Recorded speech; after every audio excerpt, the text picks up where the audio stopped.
নমস্কার বন্ধুরা, আমি ঝুমা। আমার চ্যানেলে সবাইকে স্বাগত। প্রতিদিনের মতন আজকেরও আরও একটা রেসিপি নিয়ে এসেছি বন্ধুরা আপনাদের সামনে। রেসিপিটি হলো হান্ডি চিকেন। আমরা তো চিকেন অনেক রকমের ভাবে খাই, কিন্তু হান্ডি চিকেন একবার বাড়িতে বানিয়ে খেয়ে দেখুন, আশা করি আপনাদেরও ভালো লাগবে, বাড়ির লোকদেরও সবার খাওয়ান।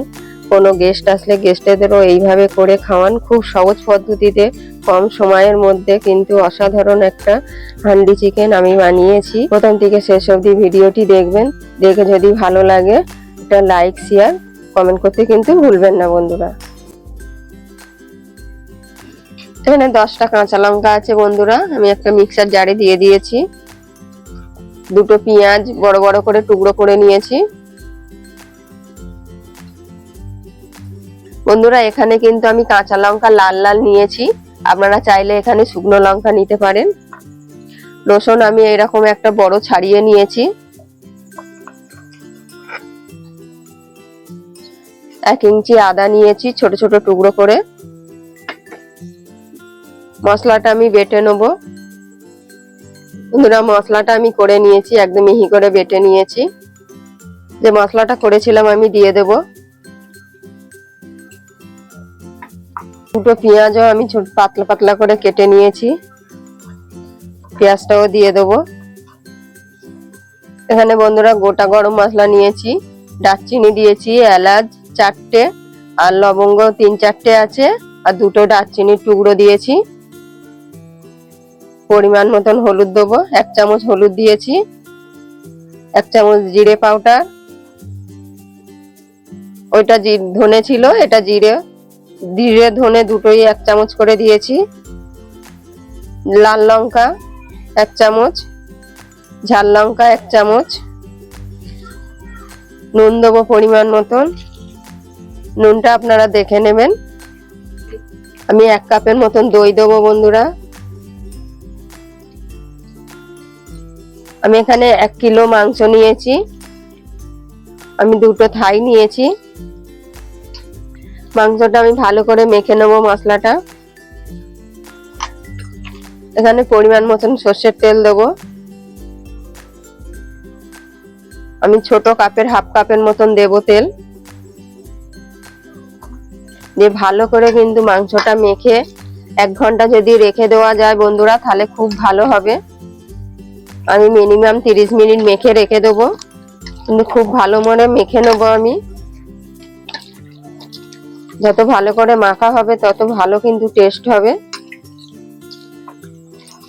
বন্ধুরা। আরো 1 চামচ করে জিরে আর ধনে দিয়ে দেবো। 1 চামচ জিরে আর 1 চামচ ধনে, মানে 2 চামচ জিরে 2 চামচ ধনে পাউডার দিয়েছি। জিরে আর ধনে দিয়ে ভালো করে আরো মাখবো বন্ধুরা। আমি আজকের হান্ডি চিকেন বানাবো। হান্ডি চিকেন করা মানেই ম্যারিনেটটা খুব ভালো করে করতে হবে। 1 ঘন্টা 1.5 ঘন্টা যদি মেখে রাখি খুব ভালো টেস্ট আসবে। আমার হাতে সময় নেই বলে আমি আজকে আধা ঘন্টার মতন 30 মিনিট মেখে এইভাবে ঢেকে রেখে দেবো। আমি দুটো রসুন নিয়েছি, ভালো করে ধুয়ে নিয়েছি বন্ধুরা। এটাও আমি একই সাথে মেখে নেবো, নিয়ে ঢেকে রেখে দেবো বন্ধুরা। আমি হাঁড়ি বসিয়েছি। হাঁড়িটা কিন্তু আমি বাজার থেকে যখন কিনে এনেছি, আনার পর ভালো করে কিন্তু আমি ঘষে ধুয়ে নিয়েছি। প্লেন হাঁড়ি পাইনি, তাই এরকম কালারওয়ালা পেয়েছি, কিন্তু রংটাকে আমি তুলে দিয়েছি। আপনারা প্লেন হাঁড়ি কিনে নেবেন। হাঁড়িটা যখন গরম হয়ে যাবে তখন আমি ভেতরে তেল দেবো অল্প একটু। আপনারা তেলটা আপনাদের পরিমাণ মতন দেবেন। তেলটা গরম হবে ভালো করে বন্ধুরা। তেলটা গরম হয়ে গেছে, দেখুন তেলটা ফুটছে। আমি এখানে 3টে তেজপাতা দেব, 10টা গোলমরিচ, 2টো দারচিনি, 2টো লবঙ্গ, 1টা এলাচ দিয়ে ভালো করে আমি গরম করে নেব। আমি ফোড়নটাকে ভালো করে গরম করে নেব। গ্যাসটা আমি এখন জোরে দিয়েছি, কমানো ছিল বন্ধুরা। তেজপাতাটা একটু লাল হবে, ফোড়নটা কিন্তু সুন্দর একটা গন্ধ বেরাচ্ছে বন্ধুরা। এবার যে মাংসটা আমি মেখে রেখেছিলাম,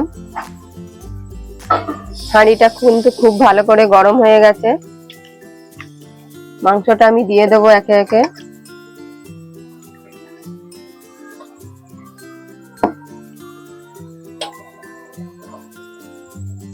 পুরো মাংসটাই দিয়ে দেব। বন্ধুরা মাংসটা আমি ভালো করে মিক্সড করে দেবো, যেহেতু তলায় তেল আছে।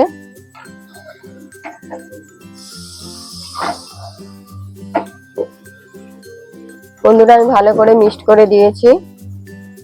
এবার যে মশলা ধোয়ার জলটা আমি দেব, খুব বেশি জল দেব না, দেখুন মশলা ধুয়ে জাস্ট জলটা দেব,